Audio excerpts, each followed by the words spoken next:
नमस्कार साथियों, हिंदी पीडिया चैनल में आपका एक बार फिर से अभिनंदन। आइए आज हम सभी रीतकाल से संबंधित एक और प्रश्नोत्तरी को हल करते हैं, जो महत्वपूर्ण प्रश्न है, परीक्षा में आने वाले प्रश्न हैं। इन प्रश्नों को एक बार देखना जरूरी है, इसलिए इन प्रश्नों को लेकर आए हैं। प्रायः यह प्रश्न परीक्षा में पूछे भी जाते हैं। पहला प्रश्न आज का इस प्रश्नोत्तरी का है, हिंदी साहित्य के रीतकाल से महत्वपूर्ण प्रश्न, राजतरंगिणी किसकी कृति है? राजशेखर की, कल्हड़ की, भिखारी दास की, हेमचंद्र की। राजतरंगिणी किसकी कृति है? तो तुरंत आप उत्तर बताएंगे किसकी कृति है। तो इसमें कश्मीर का वर्णन किया गया है और यह कल्हड़ की रचना है। कल्हड़, इस तरह से कल्हड़ आप देख सकते हैं, कल्हड़ की रचना है। अगले प्रश्न पर चलते हैं। अगला प्रश्न है बिहारी की रस व्यंजना और अनुभवों की प्रशंसा करने वाले आलोचक हैं। बिहारी की रस व्यंजना की बात कर रहे हैं। इसमें 4 आलोचक दिए गए हैं, आचार्य रामचंद्र शुक्ल, पदम सिंह शर्मा, डॉक्टर नगेंद्र, नामवर सिंह।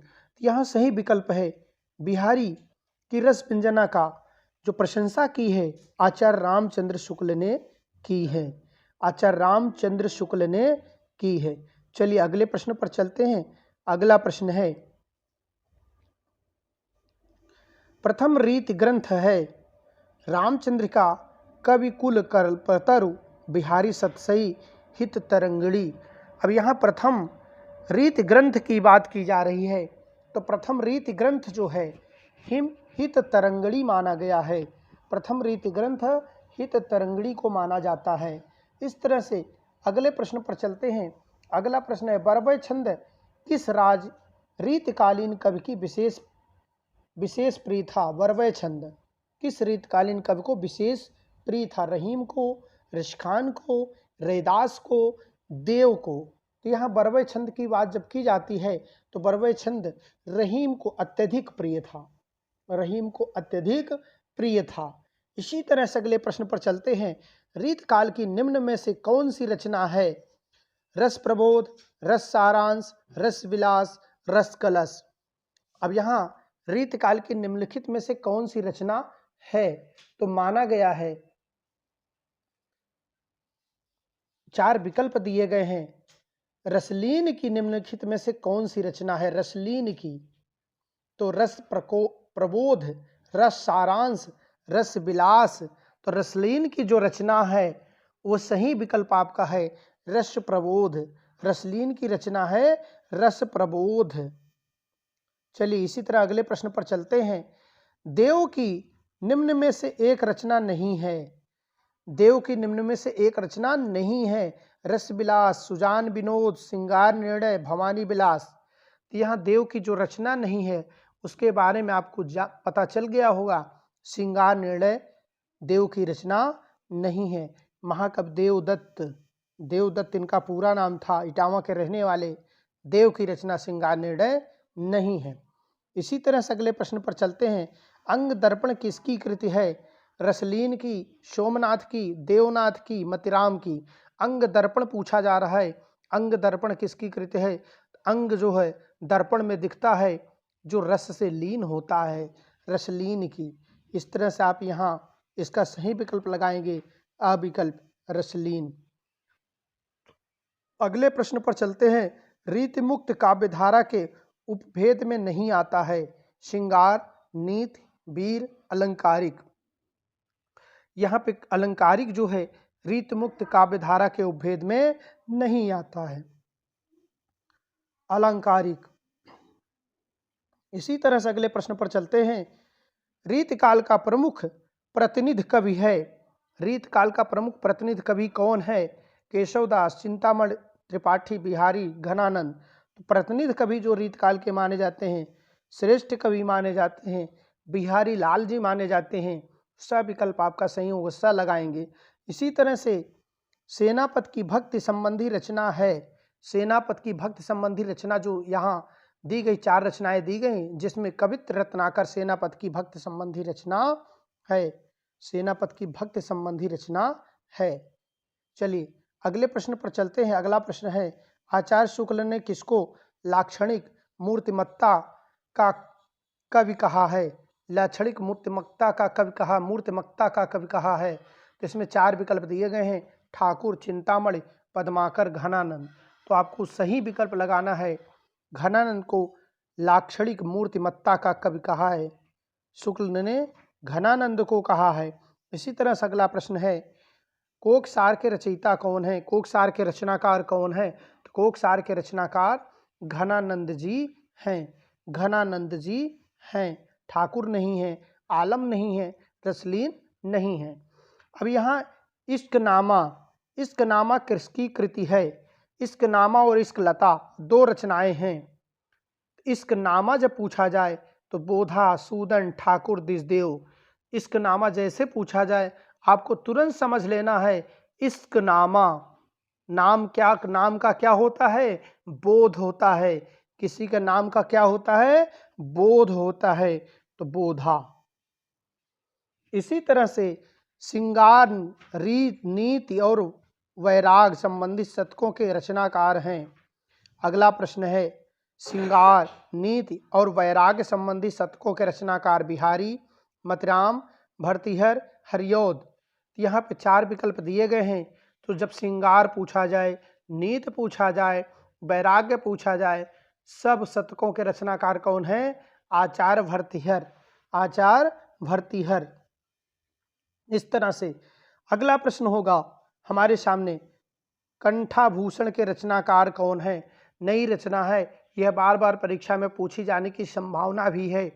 कंठाभूषण के रचनाकार कौन है? भूपति, श्रीपति, कृपाराम और राम सिंह। तो इस तरह से 4 रचनाएं दी गई हैं। इन 4 में से एक रचना सही है। जो सही रचना है वह है भूपति। वह रचना है भूपति। आ विकल्प सही है, भूपति। इसी तरह से हिंदी सतसई परंपरा में प्रथम ग्रंथ है बिहारी सतसई, मतिराम सतसई, भूपत सतसई, हित तरंगड़ी। 4 सतसई दी गई हैं, इसमें से एक सतसई सही है। हिंदी सतसई परंपरा में प्रथम ग्रंथ है, तो प्रथम ग्रंथ है हित तरंगड़ी। हित तरंगड़ी प्रथम ग्रंथ हित तरंगड़ी को माना जाता है। इसी तरह से अगला प्रश्न है, निम्न में से कौन सतसई लेखक नहीं है? दुलारेलाल, श्रीपति, रसनिधि, सूर्यमल। तो यहाँ पूछा गया सतसई लेखक नहीं है। किसने सतसई नहीं लिखा है? इनमें से किसने सतसई नहीं लिखा है? तो सतसई श्रीपति जी ने नहीं लिखा है। श्रीपति जी ने सतसई नहीं लिखा है। इसी तरह से अगला प्रश्न होगा, सरोज कलिका किसकी रचना है? श्रीपत की, भूपत की, गुरु गोविंद सिंह की, रसनिधि की। सरोज कलिका, अब सरोज कलिका की बात की जा रही है, तो सरोज कलिका श्रीपत की रचना है। सरोज कलिका श्रीपति की रचना है। अ विकल्प आपका सही होगा। इसी तरह से रीतकाल को रीत काव्य किसने कहा है? रीतकाल को रीत काव्य जो किसने कहा है? रीत काव्य मिश्र बंधुओं ने, गियर्सन ने, गारसा दत्तासी ने, हजारी प्रसाद द्विवेदी ने। तो हमने पहले प्रैक्टिस सेट में इसको बताया भी था, ये रिपीटेड क्वेश्चन है। रीतकाल को रीत काव्य किसने कहा है? तो रीत काव्य जो कहे हैं गियर्सन ने कहा है। गियर्सन ने, जॉर्ज ग्रियर्सन। जॉर्ज ग्रियर्सन इनका पूरा नाम है, तो ग्रियर्सन शॉर्ट नेम लिखा जाता है। इसी तरह से अगला प्रश्न है आज का, रस रत्न किसकी रचना है? रस रत्न पुहकर की, मतिराम की, घनानंद की, आलम की। तो रस रत्न जो रचना है किसकी रचना है, आप इसको बताना है। तो 4 विकल्प दिए गए हैं रस रत्न में, और इसमें से एक विकल्प सही है। जो विकल्प सही है उसका नाम है पुहकर, विकल्प असही है। इसी तरह से अगले प्रश्न पर चलते हैं, राम भक्ति से संबंधित ग्रंथ है कवित्र रत्नाकर, बिहारी सतसई, भाषा भूषण, ललित ललाम। राम भक्ति से संबंधित ग्रंथ है, इसमें राम भक्त से संबंधित है, राम भक्ति से संबंधित ग्रंथ है। तो आप तुरंत आप देखेंगे कि राम भक्ति से संबंधित ग्रंथ कौन सा है, तो राम भक्ति से संबंधित ग्रंथ है कवित्त रत्नाकर।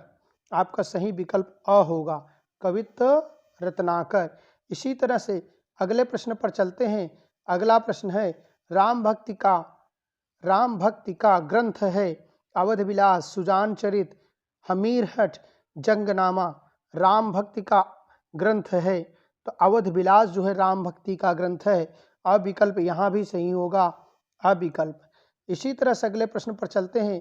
वीर रस के कवि हैं जोधराज, प्रताप शाही, सोमनाथ, बेनी प्रवीण। तो वीर रस के कवि हैं जो जोधराज जी हैं, प्रताप शाही जी हैं, सोमनाथ जी हैं, बेनी प्रवीण जी हैं। तो इसका सही विकल्प है अ, जोधराज जी वीर रस के कवि हैं। जोधराज जी वीर रस के कवि माने जाते हैं। अगले प्रश्न पर आते हैं। किस कवि ने वीर रसात्मक प्रबंध काव्य लिखा है? बोधा ने, घनानंद ने, आलम ने, गोरेलाल ने। किस कवि ने लिखा है? तो यहाँ पर गोरेलाल, जो गोरेलाल नाम है यह सही है। गोरेलाल ने रसात्मक प्रबंध काव्य लिखा है, वीर रसात्मक प्रबंध काव्य लिखा है। इसी तरह से अगला प्रश्न है हरिचरण दास ने बिहारी सतसई की टीका किस नाम से लिखी है? अब यहाँ हरिचरण दास की बात की जा रही, किस नाम से लिखी है? हरि सिंह टीका, हरि प्रकाश टीका, हरिचरण टीका, हरि प्रसाद टीका। तो यहाँ पर बी विकल्प सही है, विकल्प ब सही है, हरि प्रकाश टीका।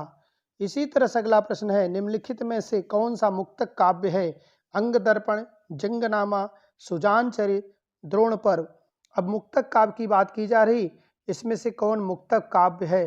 तो मुक्तक वही होता है जो मुक्त होता है। तो अंग दर्पण मुक्तक है, अंग का दर्पण, अंग दर्पण जो यहाँ मुक्तक काव्य है। कौन सी कृत मुक्तक है? अब इसमें पूछा गया कौन सी कृत मुक्तक है? भाव विलास, हिम्मत बहादुर बिरदावली, रामचंद्रिका, जगत विनोद। ये चार विकल्प दिए गए हैं, इसमें से कौन मुक्तक है, कौन सी कृति मुक्तक है? तो कृति भाव विलास मुक्तक है। यहाँ पे जो भाव विलास दी गई है वह मुक्तक है। इसी तरह से अगले प्रश्न पर चलते हैं। नीति विषयक सतसई लिखी है, नीति विषयक सतसई किसने लिखी है?